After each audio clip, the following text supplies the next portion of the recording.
가족끼리 이래도 될까 하는 엄청난 사건을 지금부터 말해볼까 합니다.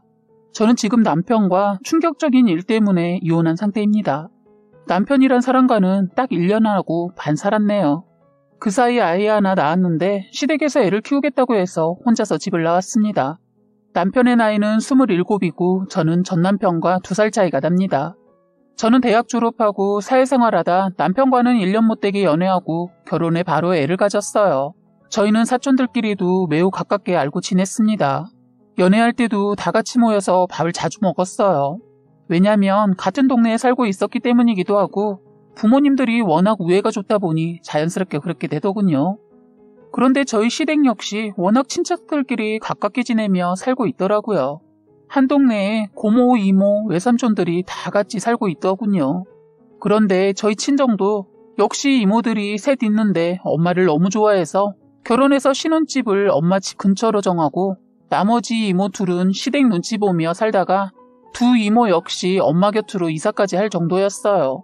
그러다 보니 저희 쪽은 사촌들끼리도 가깝게 지내게 되었고 성인이 되어서도 가깝게 지내고 있었습니다. 남편 역시 사촌들끼리 가깝게 지내고 있었는데 제가 자라온 환경과 비슷하더라고요. 단지 남편 쪽과 조금 다른 점은 저희는 성인이 되어서도 늘 같이 지내고 있는데 남편 쪽은 성인이 되어서는 서로 만남을 지속하지 않는다고 했어요. 그런데 결혼하고 나서는 가끔 보고 지내는 것 같더군요. 시이모님이 딸이 있는데 아이가 3살쯤 되었는데 애 데리고 이혼해서 친정 와서 지내고 있는 것 같더군요. 결혼할 때 딱 한 번 보고 그 이후로는 한두 번 더 봤는데 얼굴도 이쁘고 성격도 활달하고 남편과도 서슴없이 장난하는 그런 사이더군요. 사이가 그 정도인데 안 보고 지냈다는 게 믿겨지지 않았어요. 그런데 그때까지만 해도 그런다고 하니 그런가 보다 했습니다. 다시 저희 친정 사촌들 얘기를 하자면 저희는 어릴 때부터 이모 자녀들과 그렇게 싸우면서도 남들보다 더 친하게 유년기 시절을 보냈어요. 성인이 되어서도 한두 명 제 짝을 만나서 결혼했는데도 연락을 끝까지 놓지 않고 자주 연락하며 모임도 만들어서 지냈습니다. 그런데 이런 관계를 깨버리게 한 게 바로 저희 남편이라는 자식이었습니다. 남편은 왜 그런지는 모르겠지만 막내 이모딸하고만 만나면 자꾸 싸우는 거예요. 처음에 봤을 때는 이모딸인 수진이가 고등학생이어서 사춘기라 그런가 보다 하고 수진이를 뭐라 했는데 가만히 보면 남편이 먼저 살살 약을 올리면서 시비를 걸긴 했어요. 저는 그때만 해도 친척 동생이 정말 동생같이 느껴져서 편하게 대하는가 보다 하고 대수롭지 생각하지 않았지요. 그런데 나중에 보니 그런 게 다 관심이고 일부러 그런 거였다는 걸 알았네요. 수진이가 대학생이 되고 나서는 갈수록 너무 심하다 싶을 정도로 둘이 싸우더군요. 그런데 화해도 둘이 알아서 하고 그러다 보니 시간이 갈수록 둘의 관계가 사돈의 관계라기보다는 오빠 동생과 같은 사이가 되었어요. 저희 친정 쪽 사촌끼리 만날 때 언니의 애들 저 다 술을 못해서 술을 먹지 않는데 그때는 수진이가 고등학생이라 남편이 술을 워낙 좋아해서 꼭 혼자라도 술을 먹었어요. 그러다 막내인 사촌 동생 수진이가 성인이 되자마자 술을 먹기 시작했는데 유일하게 저희 친정 쪽 여자애들 중에서는 수진이 혼자만 먹을 수 있었어요. 그러다 보니 다 같이 모이면 날이 새도록 동생하고 남편하고 술을 퍼먹더라고요. 친척 오빠나 저희 오빠들은 결혼해서 그런지 모임에 잠깐 참여하고 집에 갔는데 언니들은 오랜만에 만나게 되면 다들 저희 집에서 자고 갔어요. 결혼하고 초창기인 그때 당시에는 제가 임신을 하고 있어서 다들 놀고 있다고 해서 마냥 옆에서 함께 있을 수 없었습니다. 아이를 낳고 난 이후에도 마찬가지로 저는 아이 때문에 끝까지 못 있고 언니들이 있다가 정리하고 잤어요. 그런데 충격적이고도 지금 생각해도 믿기지 않는 일로 인해서 이 모임이 산산조각이 난 사건이 있었습니다. 처음엔 두 사람의 실수인지 사랑인지 모르겠지만 지속적으로 모두를 긴 시간 동안 속이고 저를 피해 만남을 지속해가면서 미래를 즐긴 남편과 수진이 사건이 있었어요. 지금 생각해도 이게 실제 있을 수 있나 싶고 어떻게 나한테 일어났는지 황당하기까지도 합니다. 사실 이 사건도 모르고 넘어갈 수 있었는데 둘째 이모딸인 언니가 둘의 애정 행각을 목격했기 때문입니다. 언니는 이상하다고 느낀 적이 몇 번 있었는데 설마 하고 그냥 넘겼다네요. 그런데 저희 남편이 사촌 동생한테 하는 짓이 가면 갈수록 보통 연인들이 하는 행동처럼 보였다고 해요. 그래서 저에게 말해야 할지 말아야 할지 고민했다면서 귀뜸을 한 적이 있었는데 사실 믿기 어려웠어요. 저도 이상한 느낌을 살짝 받았지만 설마 하고 넘겼어요. 그리고 사촌동생은 어려도 한참 어린 20살이었고 저희 남편은 27이었기 때문입니다.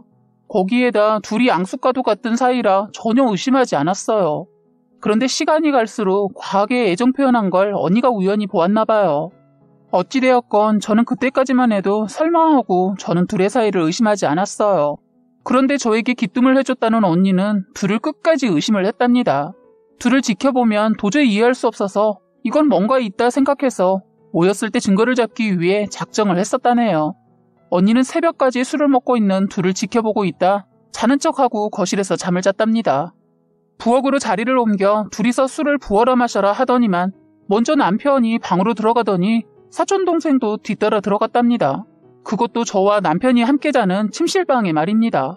저는 그 사이 애도 낳았기 때문에 침실이 아닌 아이방에서 자고 있었거든요. 그런데 그런 짓을 그것도 저희 집에서 그랬던 겁니다. 인간 같지도 않은 것들이 말입니다. 언니는 둘의 모습을 처음부터 녹화하고 있다가 화장실을 핑계로 갔다가 녹화 버튼을 눌러서 다시 나와 잠이 든 것처럼 코도 곤 척했다네요. 그러니까 이것들이 슬그머니 하나씩 방으로 들어가서 언니는 일부러 시간을 두고 있었다네요. 혹시라도 증거를 제대로 못 잡을까봐 지켜보고 있다가 이때다 싶어서 방문을 열면서 불을 켰더니 이건 말로 할 수 없는 몹쓸 짓을 둘이 하고 있더랍니다. 이 둘은 화들짝 놀라서 정신을 못 차리고 혼비백산하였다고 하더라고요. 언니는 폰을 들어 찍고 니들 제정신이냐 하면서 뭐하는 짓이냐 하니까 남편이 폰을 뺏으려 해서 언니가 소리를 질러 다들 일어나게 되었어요. 저도 밖에서 나는 소리에 놀라서 나가보니 남편을 언니가 옷이 찢어질 듯이 잡으면서 욕을 하고 있고 동생은 그런 언니를 말리고 있더군요. 저와 마찬가지로 잠에서 깬 다른 사촌 언니들도 그 광경을 보고 놀라하면서 말렸어요. 그러자 그 언니가 참 말이 안 나온다. 어떻게 결혼한 놈이 그것도 친척 동생이랑 이게 뭐하는 짓이냐? 야, 세상이 저것들이 둘이 바람을 피웠다. 둘이 함께 있는 거 영상으로 내가 다 찍었어. 하더군요. 저는 그 말을 듣고 발에 힘을 풀려 그 자리에서 풀썩 주저앉았어요. 그런데 가만히 보니까 남편이 위에는 옷을 입고 있는데 아래에 보니 팬티만 입고 있었고 동생은 슬립만 입고 있었어요. 전에 언니가 얘기한 것이 떠올라 저는 지금 상황을 미리 짐작할 수 있었습니다. 저는 순간 온몸에 피가 거꾸로 솟는 듯이 열이 확 올라오자마자 그 자리에서 벌떡 일어나 남편 새끼 뺨을 때리고 동생이 뺨도 사정없이 때렸어요. 그때 분위기가 급속하게 냉랭해졌고 주위에 있던 친척들도 심각성을 알고 모두 아이방으로 들어가더라고요.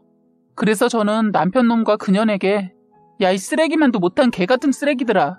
내가 니들 처음부터 봤을 때 뭔가 이상하다 했는데 니들이 그러고도 사람이야? 하면서 다리에 힘을 줘서 남편의 정강이를 힘껏 잡아렸습니다.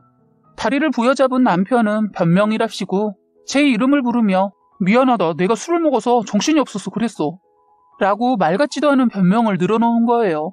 저는 다시 야, 니 딸방에서 자고 있었는데 그리고 친척들 모임한 자리에서 그러고 싶었냐? 진짜 너 짐승만도 못한 인간이다. 나는 오늘 꼭 동물 다큐멘터리 보는 느낌이었고 기분 참 더럽다 라고 했어요. 수진이라는 여는 제 앞에서 무릎 꿇고 손이 발이 되도록 싹싹 빌더라고요.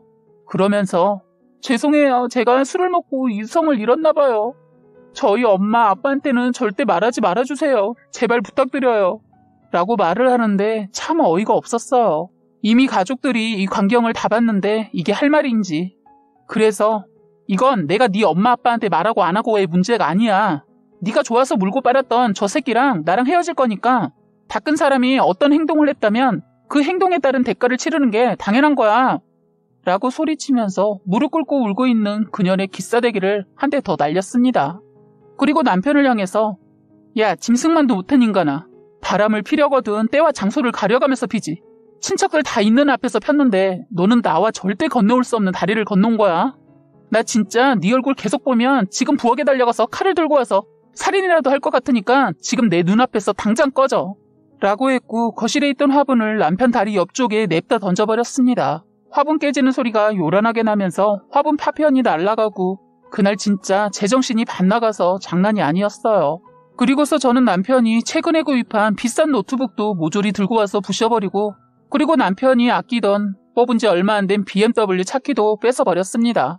그런 다음 바로 그 인간들에게 꺼져 지금 빨리 라고 반복적으로 미친년처럼 소리치고 아까 아기방에 있던 친척들도 제가 사이코처럼 변해서 강분을 해서 놀랐는지 다들 거실에 와서 저를 말리더라고요. 인터폰에서 경비실에서 전화 오고 아주 난리가 났습니다. 사촌 언니들도 그 자리에 계속 있을 수 없을 것 같더니 자리를 뜨더라고요. 그냥 가려고 하는 걸 저는 그때 정신이 번쩍 들어서 아까 촬영한 영상을 카톡으로 전송을 해달라 하고 그 영상을 받았네요. 그리고 남편과 그 여자만 남았는데 그렇게 꺼지라고 해도 안 가서 진짜 욕을 쉴 새 없이 했던 것 같았고 소금 뿌리고 끝내는 집에서 쫓아냈습니다. 그날따라 사촌 오빠들이 일이 있어 못 왔는데 있었다면 그날 둘의 제삿날이 되었을 거예요. 그리고 저희 오빠도 애가 아파서 못 온다고 해서 그 자리에 없었는데 만약 있었다면 뉴스에 나올 법한 사건이 일어나지 않았을까 싶습니다. 달리 생각하면 그 오빠들이 있었다면 그런 행동을 못했을 거고 저 몰래 저를 속이면서 몰래 그 짓거리 하면서 바람을 폈겠죠. 저는 오히려 잘됐다 생각했습니다. 이 일이 벌어지고 나서 그냥 왠지 모르게 얼마나 서럽고 눈물이 계속 나오던지 아이 방에 들어가서 아이를 안고 펑펑 울었습니다. 저는 그 다음날 저는 이 모든 사실을 부모님과 이모에게 알렸습니다. 그리고 아파트 주차장에 주차된 남편의 차에 가서 집에 있던 망치를 들고 가서 앞 창문부터 모조리 망치로 박살을 내버렸네요. 그랬더니 소리가 워낙 요란했는지 모르겠지만 경비 아저씨와 아파트 주민들이 근처에 와서 구경하고 경비 아저씨는 이거 누구 차인데 이렇게 차를 왜 박살내는 거예요? 그만하세요. 라고 제재를 하더라고요. 그 차는 남편이 사업을 하면서 꼼수 쓴다고 저에게 차 명의를 했던 차라 저는 그래서 이거 제 소유된 차고요. 이 차 정냄이 떨어져서 박살내는 거예요.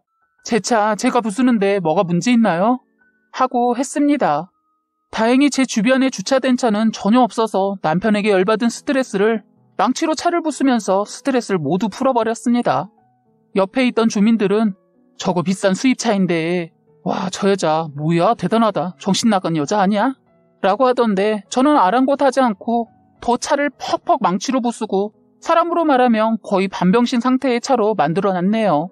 그리고 경찰도 출동하고 경찰도 왔지만 자기 차 자기가 부순다는데 뭐라고 제재할 수가 없다고 이제 그만하라고 해서 거의 폐차 직전까지 부수고 나서 그만뒀습니다. 정말 이렇게 해서 조금은 마음이 진정이 되고 그 남편이라는 인간과 정이 뗄 수가 있었습니다. 저희 친정은 그야말로 엄청난 사건이 벌어졌는데 더 기가 막힌 사실이 또 일어났습니다. 저희 친정아버지 이모 집에 쫓아가 이모와 이모부 다 몸싸움이 났고 결국 딸 때문에 동네에서 쫓겨나게 되고 상간녀 소송했습니다. 그 애는 학교도 자퇴하고 사라졌는데 어린 나이에 멋모르게 다 저질러 놓고서는 감당할 수 없으니까 사라져버렸어요.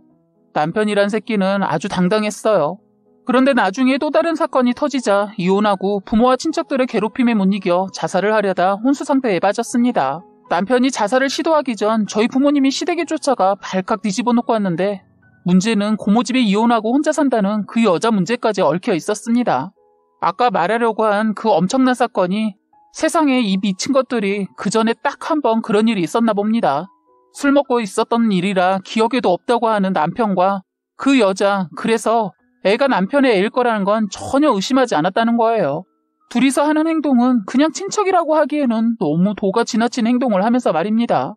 저는 이모딸 수진이 일을 겪고 나니 물불 안 가리고 조금의 의심도 그냥 넘기지 않고 끝날 때 끝나더라도 다 들쳐 엎어버리고 끝내려고 고모딸 그 여자의 아이 유전자 검사를 했습니다. 헐, 기가 막힌 사건이 터졌네요. 제 예상이 딱 들어맞힌 거예요.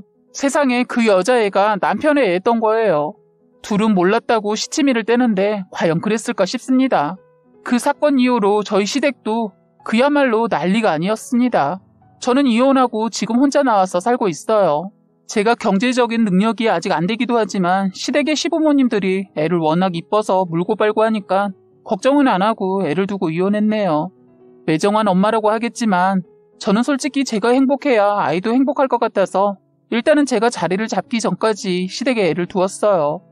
시간이 지나고 제가 능력이 되어서 아이도 데려오고 하면 모든 것이 괜찮아지지 않을까 싶습니다. 아직 애가 어리기도 하지만 저보단 할머니를 많이 따라서 다행이긴 해요. 제가 애를 낳고 바로 일을 다녔기 때문에 시어머니가 육아를 해주셨는데 그나마 다행이더군요. 저도 괜히 전 남편 때문에 더 이상 인생 허비하지 않고 제 인생 살아보려고 합니다. 지금까지 여러분의 소중한 사연을 읽어드리는 해바라기 사연방이었습니다. 구독과 좋아요, 알림 설정 부탁드리겠습니다.